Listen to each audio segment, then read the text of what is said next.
Good morning, my dear students. Hope you all are fine. Welcome to our new physics class based on the chapter Laws of Motion. Today we are going to deal with the topic Newton's Laws of Motion. Newton's laws of motion help us to understand how things move around us. For example, when a car suddenly applies a brake, the body tends to move forward because the body wants to keep moving. And it is harder to push a heavier object as compared to a lighter one because the heavier one needs more force to move. And while you are jumping out of a small boat, the small boat moves backward because our jump pushes it backward. Thus, this law reveals the secret behind how object moves. Let's dive in and explore the law more thoroughly. Newton's laws can help us to understand how cars, bikes, and many other things move, even people. Let's talk a little bit about when we see them in everyday life. In simple terms, the first law or law of inertia occurs when an object remains still unless something or someone moves it.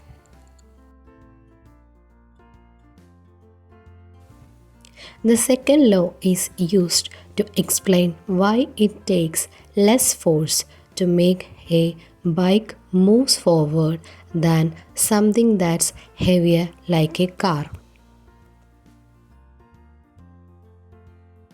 And the third law of action and reaction happens when you throw a ball against a wall and it bounces. Every action, no matter how small or simple, has a reaction.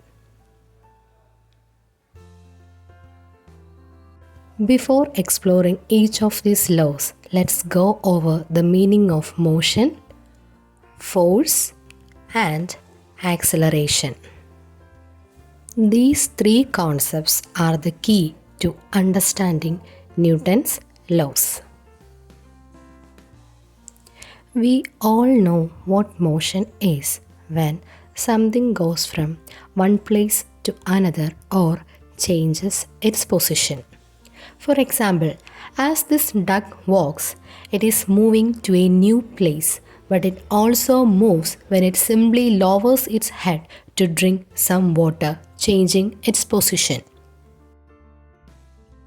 Force is when any action such as dropping, pushing, or dragging causes an object to move or change its shape. She wants to pick up the box that's on the floor and put it on the table so that she is using force when she grabs the box and lifts it up. She is making the box change place.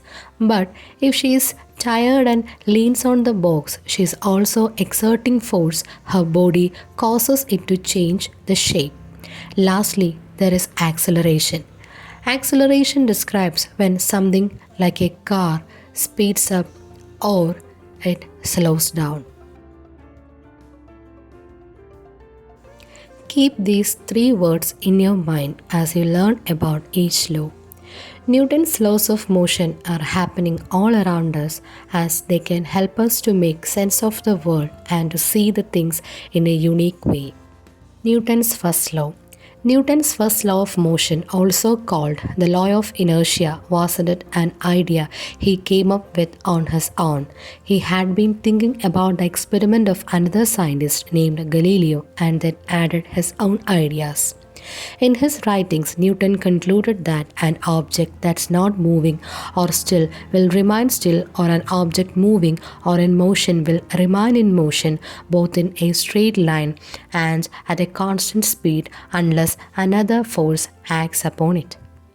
Consider this. The ground and this ball are both still or motionless. The ball won't move unless someone kicks it or picks it up. It moves because a force is applied that changes its states. It goes from being still to being in motion. According to Newton's first law, the ball should continue to roll without stopping, but at some point it does stop. This happened because the force push isn't the only force acting on the ball. There are also other forces acting it that we might not notice, like friction and gravity. Friction occurs when two moving objects touch each other or if one is moving but the other remains still. It's an opposing force that affects the motion of things. Let's go back to our example. While the ball is rolling, it's rubbing against the grass. Friction makes the ball slows down little by little. The force of gravity is also pulling the ball downwards. Both of these factors affect the ball's movement. When the ball stays still, it's because all of the forces are equal. But when it gets kicked, the greater force causes the ball to move. If gravity and friction weren't there, the ball would keep moving forever like a rocket in space. That's because of Galileo's concept of inertia. Object at rest stay at rest and object in motion stay in motion. Newton's second law. Newton's second law of motion says that the amount of force applied to an object affects its speed. For example, when his car breaks down, he will need to push it. The more force he applies, the faster the car will move. But this law has a second part too. The speed or acceleration of an object also depends on its mass, whether it's lightweight or heavier. If he pushes his bicycle with the same force he used to push the car, the bike moves faster because it has a lighter mass. There are three elements that place here: force, acceleration, and mass. Mass is the amount of material an object is made of. The weight of an object depends on its mass. In his case, his car has more steel, glass, and aluminum, so it is heavier and difficult to move than something lightweight like his bike. Remember, the amount of force needed depends on how fast you want an object to move as well as its mass. Newton's third law. Newton's third law is often called the law of action and reaction. According to Newton, for every action there is an equal and opposite reaction.